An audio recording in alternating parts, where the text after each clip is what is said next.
Good morning, students. As you know, we are doing third chapter of your book First Flight, and we have already covered the first story, that is his first flight. And today I'll help you to understand its second story. Its name is Black Aeroplane. It is written by Frederick Forsyth. So our today's topic is Black Aeroplane. The lesson Black Aeroplane by Frederick Forsyth reflects on how one's judgment gets distorted due to fantasizing and how it creates problem. What does it mean? Means that sometimes we just imagine so many things, we start imagining so many things, and because we just want to fulfill our imagination, in that imagination sometimes we go wrong, sometimes we take some wrong decisions. In this chapter, the narrator is a pilot who is so eager to meet his family.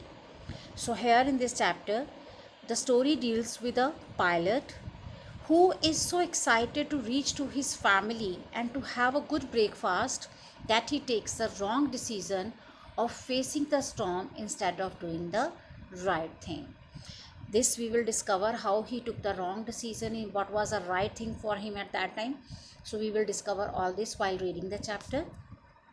Miraculously, he somehow manages to escape with the help of a mysterious aeroplane. Miraculously, beta means in a supernatural way or in a fantastic way. He somehow manages. He was stuck into a storm, but somehow he manages to save himself to come out from this storm in a way, in a mysterious way, with the help of a mysterious aeroplane. Okay, so let us start the story now.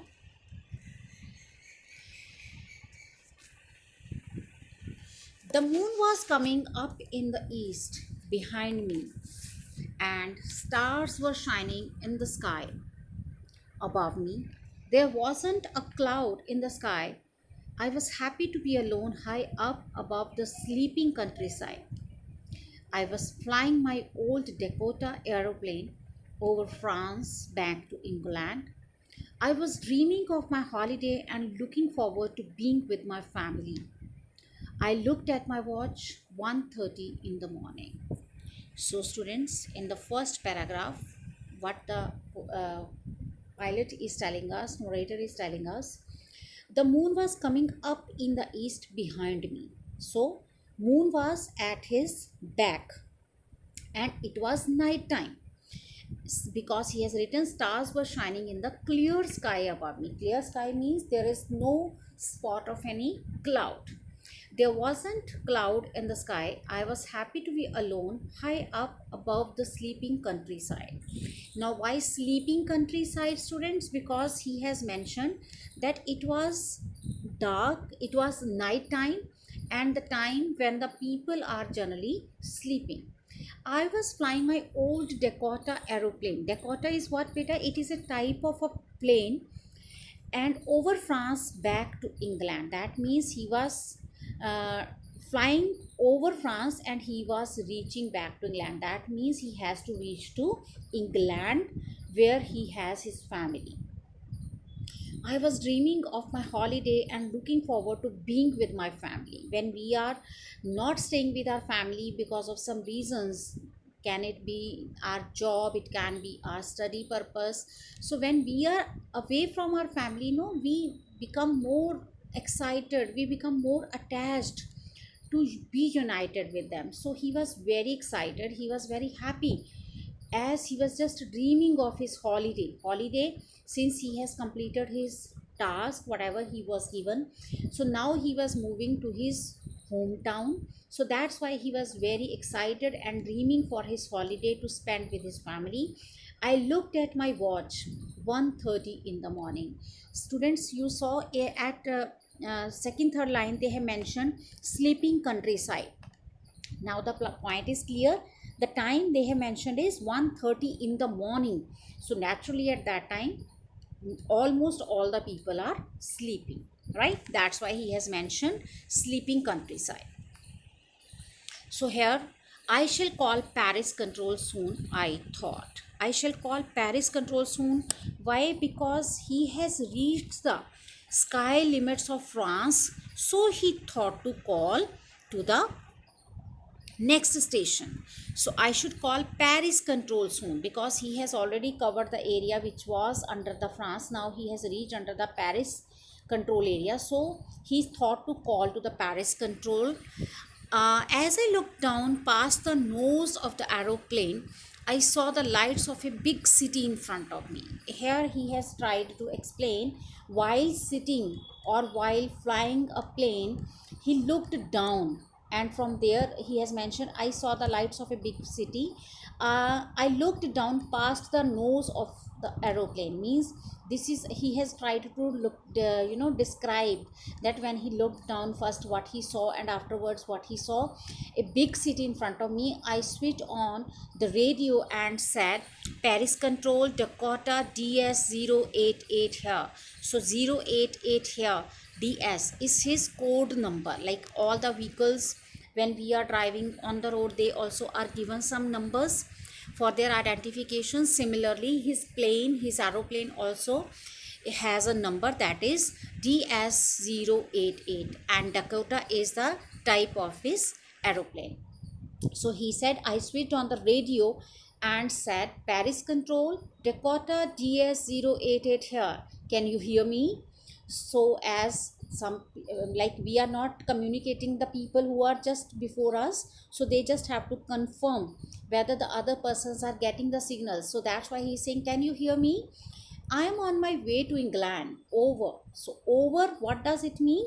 When they are communicating on the radios or this type of transmitters, so they have to finish their conversation, or they have to finish their statement by saying over. It is a sign that now my question or my statement is over. Now you can start answering me. The voice from the radio answered me immediately. DS 088, I can hear you. You ought to turn 12 degrees west now. DS 088, over. So now the person on the other side who is taking his audio, who is taking his message, also started conveying the message by saying, I am sorry. The voice from the radio answered me immediately. DS 088. So the person who is at the opposite side is also confirming that yes, DS 088. That means we have got the right information. I can hear you. I can hear you what you are saying. You ought to turn 12-degree west now. DS 088, over. So this message is meant for the DS 088, over. You should turn 12 degrees west now. So as he has already covered France and now he's crossing the Paris, so when he has confirmed from his information from their office, then they have given these instructions that this much degree he should turn now. Okay, so now I check the map and the compass, switch over to my second and last fuel tank, and turn the Dakota 12-degree west towards England. I will be in time for breakfast, I thought. A good big English breakfast. Everything was going well. It was an easy flight. So after the instructions, he said, I checked the map and the compass, switch over to my second and last fuel tank. So they have to check so many things while flying any aeroplane. So he said, I checked the map and the compass and afterwards switch over to my second and last fuel tank. That means in any aeroplane there are two tanks for the fuel. Maybe one is like for the moving, and second is kept for the reserved one. So he said this was my last fuel tank, and I turned the Dakota 12-degree west towards England. As given the instructions, he turned his plane towards the England. I will be in time for breakfast, I thought. While flying, the main thought in his mind is always running to reach to his family and to have breakfast. A good big English breakfast. Everything was going well. It was an easy flight. So he said everything was running smoothly. There was no problem. And the only thought which was at that time making him, excited, that he would reach to his family and he will have a good breakfast. When we are out from the family, we start missing the things, no, which our mamas generally cook. So, and when we are about to reach, when we know that very soon we will meet to our family, the things that we are generally missing, just we feel like to, enjoy those things the max, to the maximum. Maybe most of you have not experienced because you all are in 10th class now, and till now you have not got the opportunity to leave your homes for a long time maximum.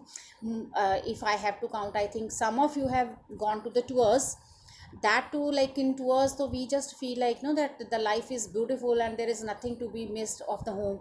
But very soon after this class, you all will be, taking your new journey. Then you will realize how we miss homes, and you will be able to understand the mental state of this person, that how he was so excited to reach his family. Okay, so now let us move on the next paragraph. Paris was about 150 kilometers behind me when I saw the clouds. Storm clouds. They were huge. They looked like black mountains standing in front of me across the sky.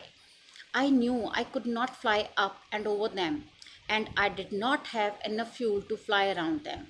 To the north or south, I ought to go back to Paris. I thought, but I wanted to get home.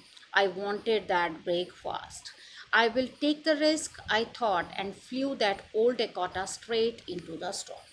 Now, here what happens. You can see in this picture, storm. Okay, so Paris was about 150 kilometers behind me. That means he has already crossed the Paris also. When I saw the clouds, when he suddenly encountered the clouds, storm clouds, they were huge. They looked like black mountains standing in front of me across the sky. I knew I could not fly up and over them. Fly up and over them means neither he could cross them by taking upside, nor he could cross them by taking any side, because he was already running short of fuel. I ought to go back to Paris. He should have taken the decision to go back to the Paris, but I wanted to get home. But main concern was he was like mad to reach to his home. I wanted that breakfast. So because going back means again missing the chance of taking that breakfast, I will take the risk, I thought, and I flew that old Dakota straight into the storm. So rather than going up or taking any side around, he just jumped into directly to the problem. He took the straight into the storm to his flight. Inside the clouds, everything was suddenly black. Now, you just have an imagination that you are also sitting in that plane, and all of a sudden, a storm comes, and your plane is now just in between that storm. Then, what would happen? Suddenly, everything was black. It was impossible to see anything outside the aeroplane. The old aeroplane jumped and twisted in the air since he was not able to, control the things. Nothing was visible. So he was just moving the plane with the gases. So it was twisting in the air. I looked at the compass. I couldn't believe my eyes. The compass was turning round and round and round. It was dead. So here is a compass which is used by the pilots. So he said he tried to look at the compass, but because of the because of the storm, even the compass was not getting any signal. So it was just turning round and round and round. It was dead. It would not work. The other instruments were suddenly dead too. I tried the radio. So radio is the only option when there is any emergency or there is any difficult situation, they can contact. But now because of this terrific storm, all the other instruments also became dead, and he was not able to contact anywhere. So he tried the radio also, but nothing was working. Paris control, can you hear me? So now since he was in, trouble, so he was in panic, so he is calling, Paris control, can you hear me? There was no answer. The radio was dead too. Even the radio was dead. I had no radio, no compass, and I could not see where I was. Now, if we are moving on a road, suppose you are driving a car and there is a problem, the fuel is no more, or any other problem comes, what we can do? We can just put our car on a side and we can wait for the help. But he is in sky, it cannot be possible. So it was a very, very difficult situation. No compass, no radio, and I could not see where I was. He was not even knowing where exactly he was stuck at that time. I was lost in the storm.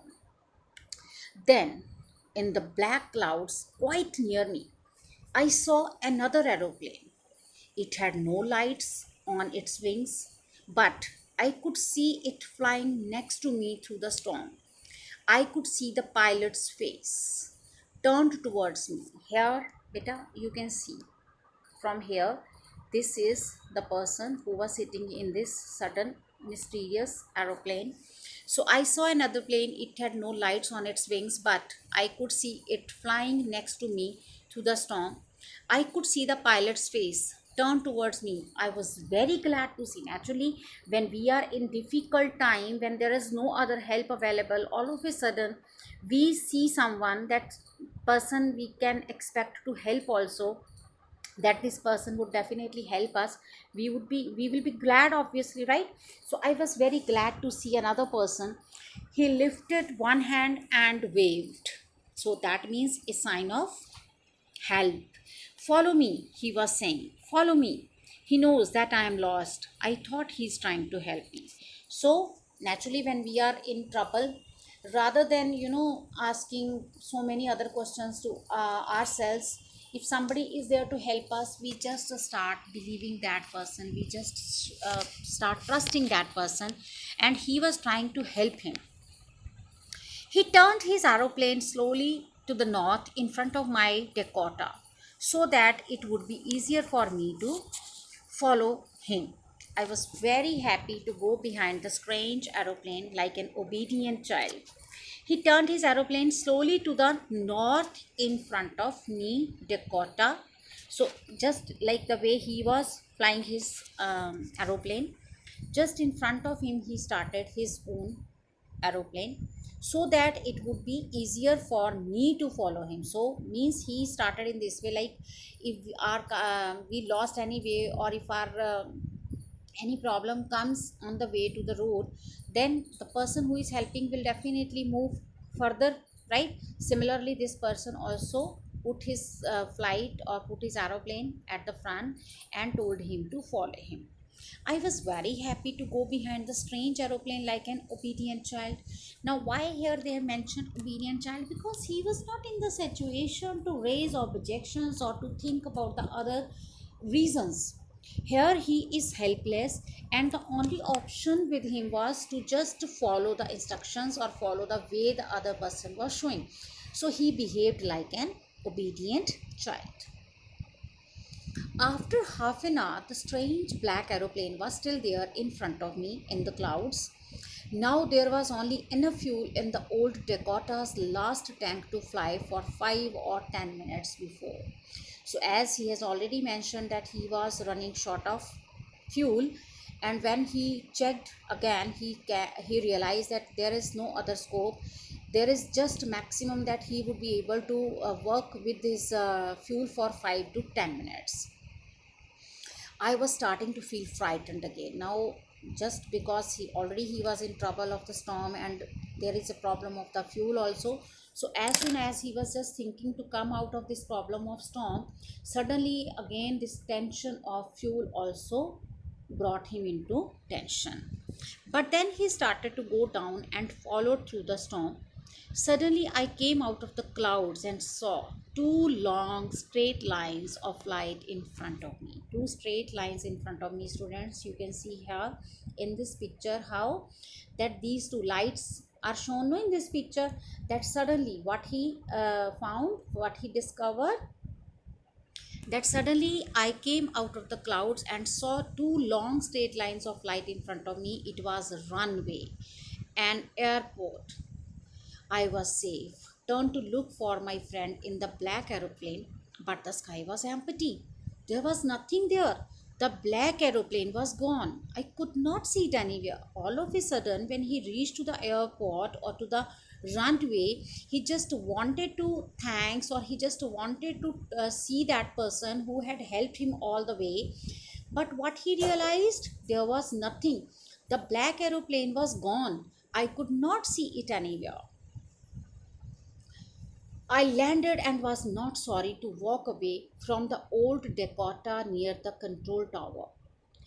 I landed when he reached to the airport. There he landed his plane.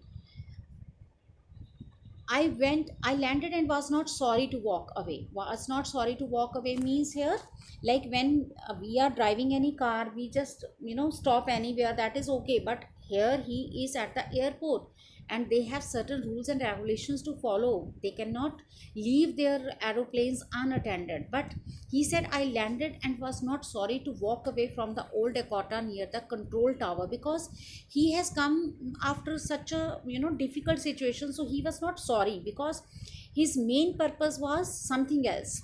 So I went and asked women in the control center where I was, and who the other pilot was. I wanted to say thank you. So he reached there and asked to the control center lady that where I was and who the other pilot was. I wanted to say thank you. So he said, I just wanted to say him thanks. I want to know where I was and who was that pilot. She looked at me very strangely. They have shown the gesture here, no, of strange. That she looked at me very strangely and then laughed. Another aeroplane? Up there in this storm? No other aeroplane was flying tonight.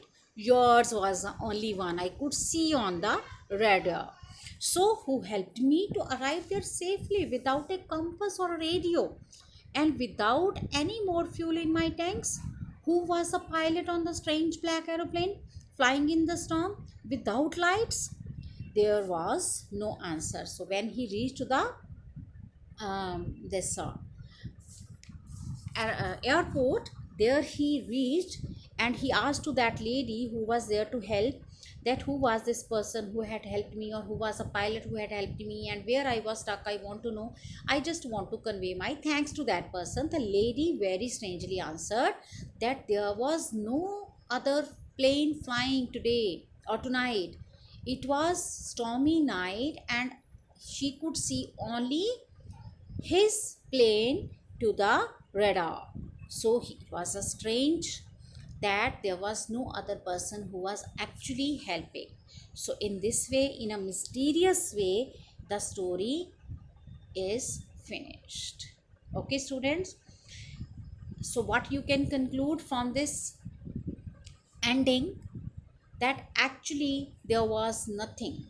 It was only his determination, his willpower, his trust in himself that he finally get out of this difficult situation.